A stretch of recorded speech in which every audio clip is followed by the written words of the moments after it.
ज़फ़ीर अब्बास साहब ने गालिब का सवाल निकाला था, इंतहाई इमोशनल मज़मून पढ़ा।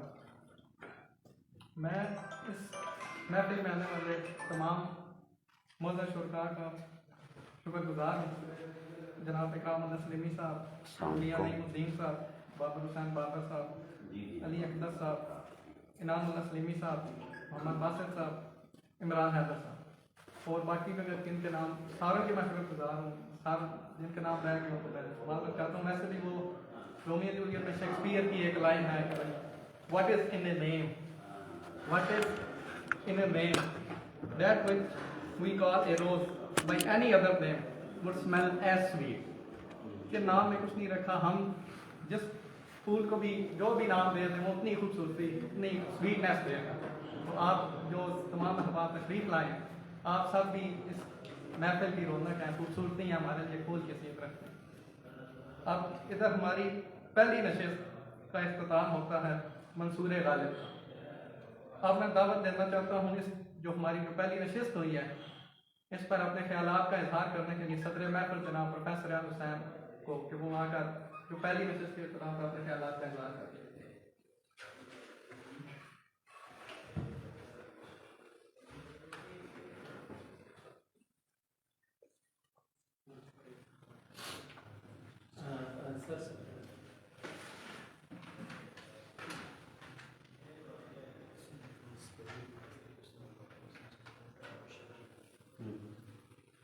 जी, ये खुतबा सदारत ज़ाहिर है इस सूरत में है कि इसके बाद एक और नशिस्त है, लेकिन इस पहली नशिस्त का इख्तिताम जो है वो हो रहा है।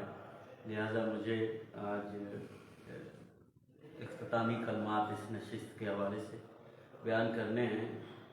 मेरे लिए इंतहाई बायस इफ्तिखार है ये बात कि आज गालिब पर इजलास हो रहा है और मैं यहाँ पे गालिब की इस इजलास की सदारत कर रहा हूँ। गालिब से मेरा ताल्लुक़ जो है वो बहुत पुराना है और कभी कभी तो मुझे ऐसे लगता है कि जैसे मैं गालिब हो गया हूँ।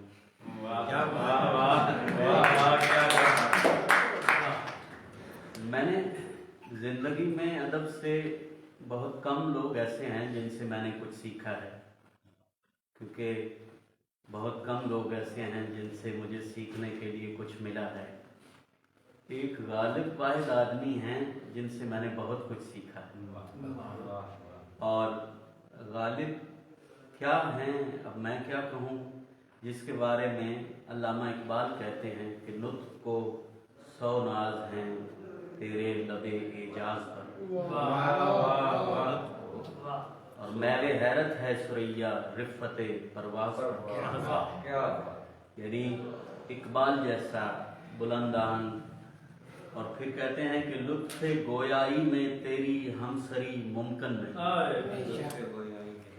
लुत्फ़े गोयाई में तेरी हमसरी मुमकिन नहीं, हो तख़य्युल का न जब तक फ़िक्र कामिल हम नशीं। ये एजाज़ गालिब को है। बल्कि बांगे दरा में जब शेख साहब ने, बैरिस्टर साहब ने लिखा तो उन्होंने एक बड़ी ज़बरदस्त बात कह दी। हालांकि लोग पिछली नशिस्त में इकबाल पर बात हुई थी तो कुछ लोग कह रहे थे इकबाल बड़े शायर हैं, तो बैरिस्टर साहब ने कहा कि मेरा ये यकीन है, मेरा अगर आवागान पर यकीन होता तो मैं कहता कि गालिब की रूह जो है वो इकबाल में आ गई है। और एक जो बड़ी बात उन्होंने कही, एक जुमला था और वो बड़ा मानी खेज है। कहते हैं कि अगर गालिब ना होते तो इकबाल भी ना होता। ये गालिब जो हैं, चले मैं पूछे गालिब में लिए जाता हूँ आपको गुलजार साहब आपकी उंगली पकड़कर आपको गली कासम में ले जाएंगे और वहाँ आपको गालिब से मिलवाएंगे।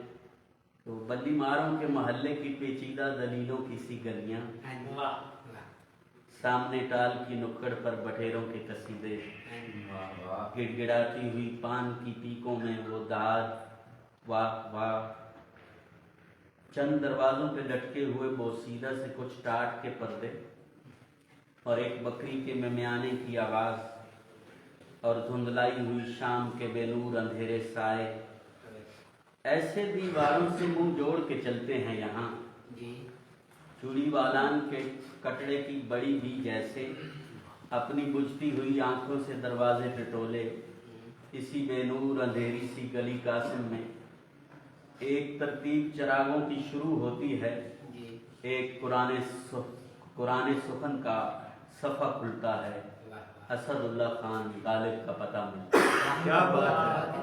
तो गालिब जो हैं, मैंने बहरहाल ये जो आज गुफ्तगू हुई है इस पर मैंने कुछ नोट्स लिए थे ताकि मैं बात कर सकूं। उमैर यासर शाहीन साहब ने बात की है गालिब के अशार पर और उनके अशार के इम्तियाज़ात पर, तो अच्छा मजमून था। उनका ख़त की उन्होंने बात की, गालिब के खतूत की, और गालिब ने ये कहा था कि मैंने मरासले को मकालमा बना दिया। लेकिन मुझे जो गालिब के ख़तों में एक बहुत बड़ी बात नज़र आई है कि मैंने देखा है कि वो आदमी जो है वो बहुत आगे की तरफ देख रहा है, और ख़तों में गालिब ने ये कहा कि यार ये क्या बात हुई कि मैं बके चला जा रहा हूँ और तुम मुझे जवाब नहीं दे रहे। मज़ा तो तब है कि मैं बात करूँ और तुम मुझे उसका जवाब दो। तो मैं ये समझा कि गालिब वहाँ बैठे हुए 1857 के ज़माने में बैठकर आज का जो ख़त है उसकी बात कर, आज का जो ईमेल और ये मैसेज जो ई ख़त है जिसे आप बरकी ख़त कहते हैं, फ़ारसी वाले उसे ख़त बर्क कहते हैं। तो वहाँ बैठ के गालिब ये सोच रहा है उस ज़माने में, और गालिब की बातें जो हैं वो यकीनन। उसके बाद एक चीज़ जो मुझे दरख्वास्त करनी थी उमैर साहब से, और वो अमूमी तौर पे देखा गया है जब भी हम किसी शायर का कलाम पढ़ते हैं तो किसी मुस्तनद नुस्खे से वो कलाम नहीं पढ़ते, और उसमें तलफ़ुज़ का भी मसला रहता है, और शेर की अदायगी जो है उसमें भी मसाइल होते हैं। तो बहरहाल जब भी आप कोई शेर पढ़ें तो वो असल मतन जो है उसको देखें, उसका असल नुस्खा जो है वहाँ से उनको चीज़ों को देखें। तो उन्होंने बहरहाल एक जो बात की कि गालिब मुझे इसलिए भी पसंद है, जैसे मैंने कहा कि रवश आम पर चलने वाला नहीं। वो जो शकीब कहते हैं कि शकीब अपने तारुफ के लिए ये बात काफ़ी है, हम उससे बच के चलते हैं जो रास्ता आम। तो गालिब मुझे इसलिए पसंद है, वो आम रास्तों पर नहीं चलता। ये जो बात की, पहले तो मैं ये कहना चाहूँगा गुलाम मुस्तफ़ा दाइन साहब ने इंतहाई खूबसूरत मजमून पढ़ा, और उस मजमून में मैंने देखा कि उनका जो हमारी क्लासिकी और जदीद तनकीदी इस्तिलाहात उनको बरूए कार ला के उन्होंने गालिब के कलाम को और गालिब की शायरी को समझने के लिए बड़े खूबसूरत पैमाने और बड़े खूबसूरत अंदाज में उन्होंने उसलूब में गुफ्तगू की। आप यकीनन मुबारकबाद के मुस्तहिक हैं। बाकी जो बात आप वो कह रहे थे कि गालिब के हाँ नात के, मैंने एक अंदाज़ा ये लगाया, आपका मौजू था कि गालिब के हाँ नातिया कलाम जो है उसके अशार में, तो ज़्यादातर आपने रद्द किया है कि गालिब के हाँ ऐसे अशार नहीं हैं, जो अशार हैं वो मंसूब किए गए हैं। यकीनन गालिब के फ़ारसी कलाम में ये चीज़ें मौजूद हैं, उर्दू में कम हैं, लेकिन असल मसला वही है गालिब का कि वो आम डगर पर चलने वाला आदमी नहीं। वो नात भी कहता है तो किसी और अंदाज से कहता है। वो देखें नक्श फरियादी है किसी शोफी तहरीर का, कागजी है पैरहन हर पैकरे तस्वीर का। अब नज़्म तबा तबाई और इस तरह के और शारहीन ने इस एक शेर पर किताबें लिख दी, और इस शेर का जो ताल्लुक़ है हमद के साथ या दुआ के साथ या शिकवा के साथ, तो वो तो आप जानते हैं इस माशरे में शिकवा आज बहुत मुश्किल है। वो उस ज़माने में गालिब शिकवा करते थे। इकबाल ने शिकवा किया खुदा से, तो मौलवी हजरात ने इकबाल के ख़िलाफ़ बहुत कुछ, फिर इकबाल डर गए बेचारे, اور انہوں نے پھر جواب شکوہ انہیں لکھنا پڑا. تو بھائی خدا سے آپ کا ایک تعلق ہے اور وہ آپ کا ذاتی تعلق ہے. اب میرا جو پیمانہ ہے, میری جو معرفت ہے وہ الگ بات ہے. بہرحال کلاسیکی اردو شاعری میں غالب کا ایک بہت بڑا نام ہے, بہت بڑا کام ہے. تو ایک انہوں نے بات کی تھی, وہ تجمل حسین خان کا قصیدہ لکھا تھا غالب نے, اس سے ایک شعر جو نعت کے زمرے میں لیا جاتا ہے, وہ اصل میں لوگوں نے کھینچ کھانچ کے اسے نعت بنا دیا ہے, ورنہ تو ظاہر ہے وہ قصیدہ ہے اور اسی میں وہ بیان کیا گیا ہے. بہرحال اس کے بعد جو باقی پروفیسر اکرام ملا صاحب کی گفتگو پر گفتگو کرنا تو نامناسب ہوگا. تو یقیناً سر کی جو گفتگو ہے, اور انہوں نے وہ ہمارے جو دو ناقدین ہیں اردو جدید اردو تنقید کے, جو گوپی چند نارنگ صاحب اور ناصر عباس نیر صاحب, ان کی انہوں نے بات کی. تو وہ ایک ہمارے نقاد ہیں, نوجوان نقاد ہیں, بڑے باغی, عمران بھنڈر صاحب, انہوں نے ان کا بھانڈا پھوڑ دیا ہے بیچ چوراہے میں, اور انہوں نے بتایا ہے کہ یہ ساری انگریزی کتابوں سے ان صاحبان نے یہ پریفیزنگ کی ہوئی ہے اور سمریاں بنائی ہوئی ہیں, پتہ نہیں کیا کیا. تو بہرحال وہ اپنی جگہ ناصر عباس نیر صاحب ایک ہمارے ہاں, بلکہ امام غزالی کی شاید میں نے کہیں پڑھی تھی, وہ کہتے ہیں ہماری جہالت کا سب سے بڑا ثبوت یہ ہے کہ ہم اپنی علمیت لوگوں کی جہالت میں تلاش کرتے ہیں.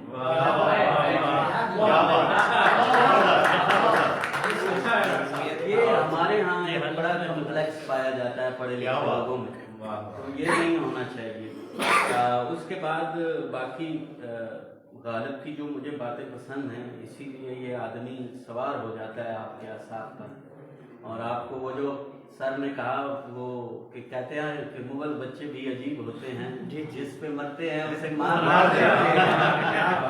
وہی جو غالب کا ہو جاتا ہے نا, وہ پھر غالب اسے مار رکھتا ہے. تو یہ الہامی کتاب کی انہوں نے بات کی. بھائی ہم نے اس پر تجربات کیے ہیں, لٹمس ٹیسٹ کیے ہیں ہم جب اپنی یونیورسٹی میں اورینٹل میں جب ہمیں تحسین فراقی صاحب پڑھایا کرتے تھے, غالب کمال کی وہ ان کا اسلوب تھا غالب کو پڑھانے کا, تو ہم وہاں پھر غالب کے دیوان سے فال نکالا کرتے تھے. اس وقت نوجوان تھے آتش, تو ظاہر نوجوانی میں فال نکالنے کی بڑی بےتابی ہوتی ہے.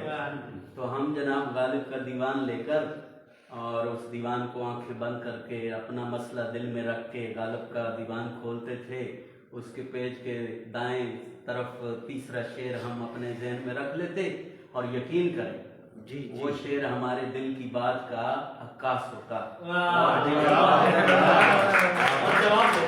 جواب ہوتا, اور یہ فال آپ نکال سکتے. وہ جو بات کی آپ نے کہ غالب کے ہاں ایک لفظ بھی ایسا کاریگر, ایسا ہنرمند, ایسا سلیقے مند شاعر میں نے اردو شاعری میں نہیں دیکھا. اور سر نے تو بہرحال بہت بڑی بات کی انٹرنیشنل لٹریچر کے تناظر میں. تو وہ آدمی ایسا ہے بھائی, آپ اس کا ایک لفظ سرکا لیں اور وہاں اپنی مرضی کا کوئی لفظ لگا دیں, وہ ساری عمارت دھڑام سے نیچے آ جائے. تو وہ آپ کو اتنی اجازت بھی نہیں دیتا کہ آپ اس کی کاریگری میں تھوڑی بہت ٹچ فنشنگ کر لیں. وہ اتنا بڑا کاریگر ہے, اتنا بڑا, اسی لیے کہتے ہیں گنجینہ ایمانی کا طلسم سے سمجھیں جو لفظ کے غالب میرے اشعار ہیں, وہ طلسم ہے. اور غالب بلکہ ہمارے فراقی صاحب کہا کرتے تھے بھائی غالب کی شاعری جو ہے یہ ایک طرز زیست کا نام ہے, لیونگ ایکسپیرینس ہے, ایسا شاعر ہے. تو بہرحال غالب حیوان ظریف کہا انہوں نے, حالی صاحب نے, تو وہ خود حالانکہ حیوان تھے, انہوں نے بڑی تو غالب وہ لکھنؤ اور دلی کی زبان کی بات ہو رہی تھی. بھائی دلی میں یہ لفظ جو ہے مؤنث بولا جاتا ہے اور فلاں لفظ جو ہے وہ مذکر بولا جاتا ہے. تو کسی نے کہا کہ مرزا یہ جو جوتی ہے یہ مذکر ہے یا مؤنث ہے؟ تو انہوں نے کہا بھائی اس میں کون سی ایسی بات ہے, اگر عورت پہنے تو جوتی, اگر مرد پہنے تو جوتا. تو ایک صاحب کہنے لگے ارے بھائی مرزا یہ کیا آپ نے بات کی, اس کا مطلب تو یہ ہے کہ اگر ہم لباس کا پوچھیں تو آپ کہیں گے اگر لباس مرد پہنے تو مذکر اور اگر عورت پہنے تو مؤنث، ایسا تو نہیں ہونا چاہیے۔ تو انہوں نے کہا اچھا بھائی کلیہ بدل دو، پھر اس طرح کر لو کہ اگر زور سے پڑے تو جوتا اور اگر ہلکی پڑے تو جوتی۔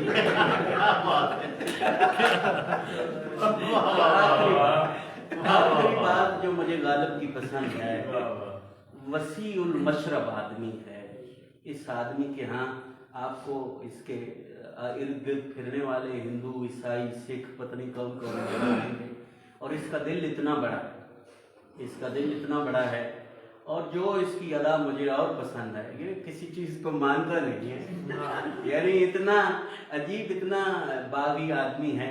جیسے انہوں نے کہا کہ ایک دفعہ اعلان کر دیا کہ بھائی میں دسمبر میں مر جاؤں گا۔ اب جناب دسمبر شروع ہوا تو وبا پھیل گئی دلی میں، لوگ مرنا شروع ہو گئے۔ لوگوں نے کان اٹھائے، لے بھائی اس کا مطلب ہے کہ غالب بھی مر جائے گا۔ لیکن وہ ڈیٹ گزر گئی، غالب مرے نہیں۔ لوگوں نے پوچھا جناب آپ نے مرنا تھا؟ تو غالب نے کہا جب سب مر رہے ہوں تو میں کیوں مروں؟